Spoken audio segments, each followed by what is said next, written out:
We obviously know that Virat Kohli's been an outstanding player for India over the last couple of years. His record is phenomenal, so he's obviously a kingpin in the batting lineup. But we were just talking at dinner last night about guys like Suresh Raina, MS Dhoni, Rohit Sharma, Rahane, who's been in great form this summer. They've got a seriously good batting lineup. So for us to, I don't think it's South African style to target one individual player. It's not the way we go about our stuff. It's very much respecting the whole unit as a collective unit, because we know that they've got match winners right through the batting line.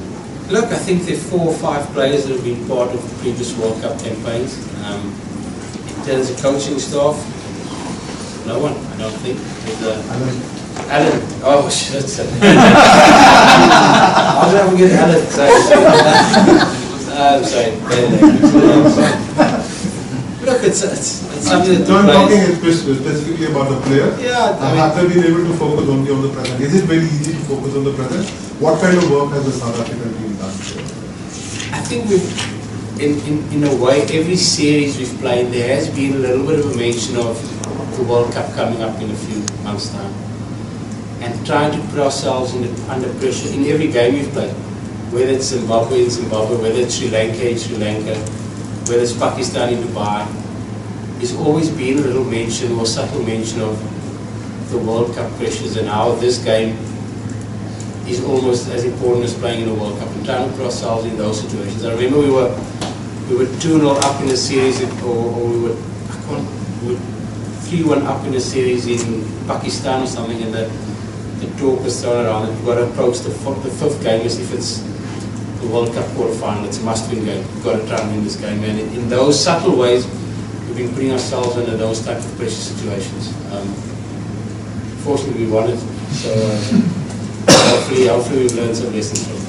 I think the most important thing about those 2 consultants we brought in is their personalities. That they are really good people. They come across really well. They don't impose on the space. They respectful of the space that they're working in, and don't try and flood information to players.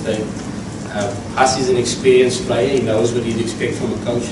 Gary's an experienced coach, and he's been on the side for a long period of time. He knows when to give some information and when not to give some information. So we've had informal discussions and cups of coffees and dinners and stuff where we've discussed about how we'd like to go about business, and they're very comfortable in the space and understand what input they feel they need to give. And look, it's Mike's 2nd day at practice today and the 2nd day with the team, so I'm not expecting him to get us to get 500 in the next one-day game, but just his presence alone can serve as a form of inspiration for our players. I haven't followed Indians' preparations or their squad for the last couple of weeks. Excuse me, because all our focus was very much on our game against Zimbabwe. Once we sit down with our analysts tomorrow morning, we'll get a close understanding as to what their possible playing 11 would be, or what their backup players are. I'll probably be able to answer that a little more. We were discussing about it the other day, and AB wasn't really too interested in the discussion. He just sort of, every time it chops and changes, that's just the way it is, and that's what we've got to deal with.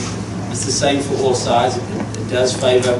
I think people are thinking the 2 balls might favour or help the bowlers a little bit more, but it's, under certain conditions, maybe make batting a little bit easier because the ball stays harder for a lot longer. The 4 fielders out of the bound has been the most challenging thing for bowlers, particularly in the back end of innings.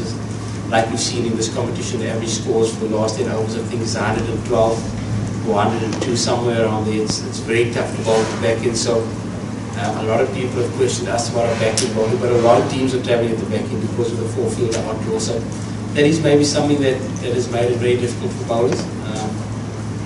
Other than that, look, it's still a fairish contest, particularly the first 15 overs. I think the last 10 overs, particularly with wickets in hand, can be a little bit lopsided.